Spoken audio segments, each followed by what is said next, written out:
Selamat pagi saudara-saudara yang dikasihi oleh Tuhan Yesus Kristus. Pada saat ini kita akan mendengar renungan harian GKI Sangkrah. Sebelum kita mendengar akan firman Tuhan, mari kita berdoa. Tuhan, terima kasih untuk hari ini. Di pagi hari ini, Tuhan telah memberkati dan menyertai kami di dalam istirahat kami tadi malam.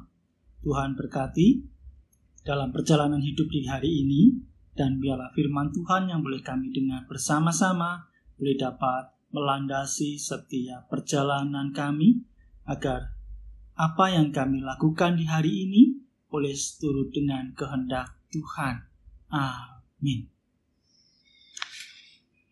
Saudara-saudara yang dikasihi oleh Tuhan Yesus Kristus, tema kita pada saat ini adalah terlalu murah. Terlalu murah. Itu tema renungan kita pada saat ini. Akan terambil dari Roma pasal yang ketiga, ayat yang ke-24. Roma pasal yang ketiga, ayat yang ke-24.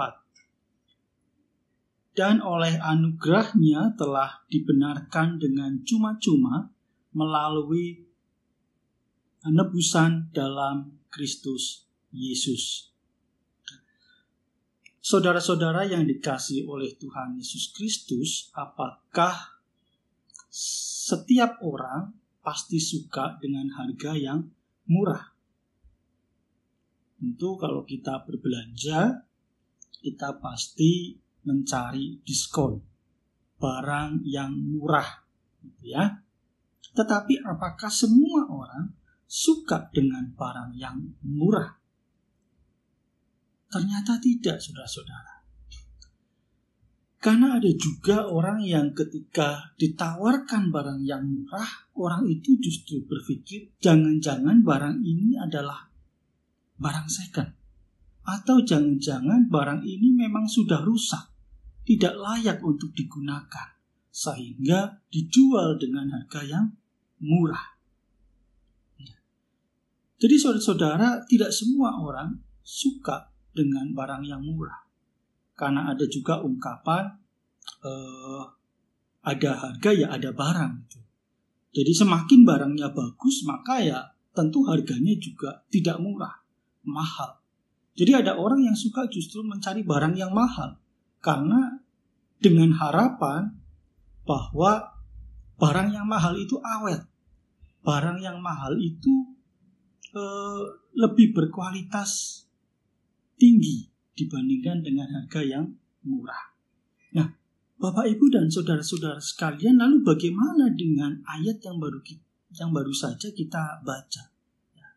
Bagaimana kemudian kita dibenarkan dengan cuma-cuma? Bukan hanya sekedar murah menurut saya, gratis. Ini adalah sesuatu hal yang luar biasa, bahwa kita dibenarkan secara gratis melalui penebusan ya, di dalam Kristus Yesus.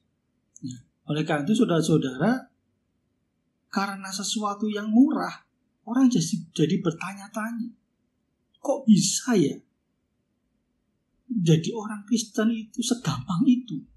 Ya. Apapun yang dikerjakan, apapun yang dilakukan, kemudian dengan enaknya, dengan gampangnya kemudian dibenarkan, kemudian diampuni di dalam pengorbanan Tuhan Yesus Kristus. Nah, oleh karena pertanyaan-pertanyaan itulah kemudian, nggak mungkin. Ini sebuah pembodohan. Oleh karena itu tidak banyak orang kemudian begitu saja percaya tentang ajaran pengampunan di dalam kekristenan. Tidak mudah orang yakin segampang itu percaya bahwa kita telah diampuni, kita telah dibenarkan secara cuma-cuma. Tetapi saudara-saudara, kalau kita mau merenungkan, justru apa yang diperbuat Allah kepada kita dengan membenarkan kita secara cuma-cuma di dalam Kristus Yesus, justru menurut menurut saya berharga. Berharganya itu sangat mahal. Tidak bisa dibayar oleh apapun. Tidak bisa dibayar dengan emas, perak, permata. Tidak bisa. Memang cuma-cuma. Tetapi pengampunan yang diberikan oleh Tuhan bukan sesuatu yang murahan, tetapi justru menjadi sesuatu yang sangat-sangat berharga, yang harus kita jaga di sepanjang hidup kita. Kenapa? Karena pengampunan yang diberikan oleh Allah adalah bagian dari cinta kasih Allah kepada kita sebagai umatnya. Sama seperti orang tua. Bagaimana orang tua memberikan sesuatu secara cuma-cuma, tenaganya, pikirannya, perhatiannya, itu diberikan secara cuma-cuma kepada anak. Orang tua tidak berharap anak membalas, tetapi semua energi orang tua, perasaan orang tua, semua diberikan kepada anak semata-mata karena orang tua mencintai anaknya. Coba berhitung, kalau mau membalas cinta kasih orang tua, kira-kira kita bisa membalasnya tidak?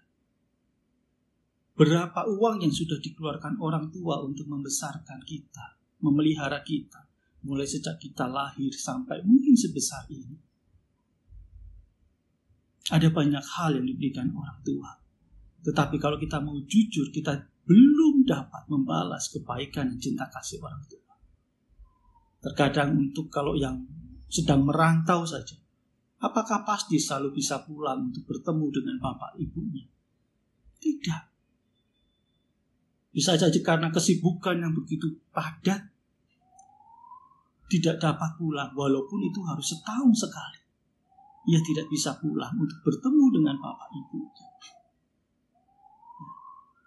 Jadi saudara-saudara yang dikasihi oleh Tuhan Yesus Kristus, bahwa dengan yang cuma-cuma ini, itu menandakan bahwa Tuhan sedang memberikan cinta kasih-Nya kepada kita. Yang kedua, saudara-saudara, bahwa ada konsekuensi dari pengampunan, dari pembenaran yang Tuhan berikan kepada kita. Apa itu konsekuensinya? Bahwa kita harus hidup menjadi pribadi yang memang layak untuk diampuni. Memang menjadi pribadi yang pantas untuk dibenarkan. Jadi saudara-saudara, ketika kita sudah dibenarkan, otomatis hidup kita harus mengikuti seperti apa yang Tuhan harapkan. Harus melakukan sikap atau pikiran, perbuatan yang memang selayaknya seperti apa yang Tuhan inginkan. Ada konsekuensi yang begitu sangat besar. Karena jangan sampai kemudian apa yang telah Tuhan kerjakan, Tuhan lakukan atas hidup kita, menjadi kecewa karena melihat sikap dan tindakan kita yang tidak seturut dengan kehendak-Nya. Contoh saudara-saudara, ketika orang tua sudah memandikan anaknya dan sudah bersih, apa perasaannya ketika anak kemudian kembali mengotori dirinya dengan bermain di tanah?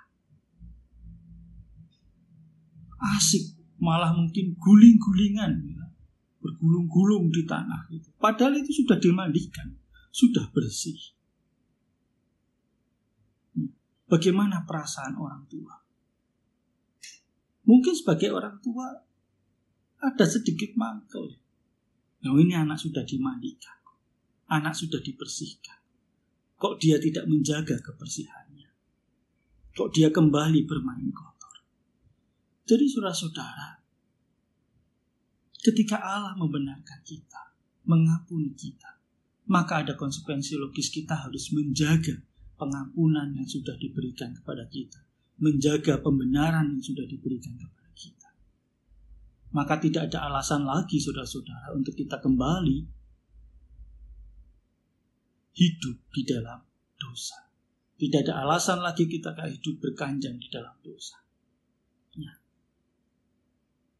Karena sekali lagi saudara-saudara, bahwa apa yang diberikan oleh Tuhan, walaupun dengan cuma-cuma, itu bukan sesuatu yang murahan, tetapi itu menjadi sesuatu yang berharga, yang harus kita jaga. Ialah pada saat ini kita boleh dapat menjalani kehidupan dengan benar, dengan baik, sebagai respon cinta kasih Tuhan yang telah memberikan pengampunan, pembenaran kepada kita. Amin. Mari kita berdoa.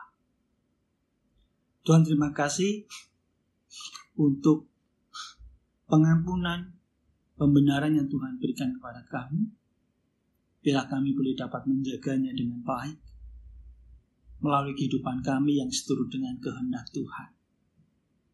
Mampukan kami untuk melayakkan diri kami bahwa kami memang pantas untuk diampuni. Kami memang pantas untuk dibenarkan. Jangan biarlah kami jatuh di dalam pencobaan, jatuh kembali di dalam dosa sehingga mengotori kehidupan kami. Dan biarlah hari ini kami boleh dapat menjalankan kehidupan kami dengan baik dan benar seturut dengan kehendak Tuhan. Amin.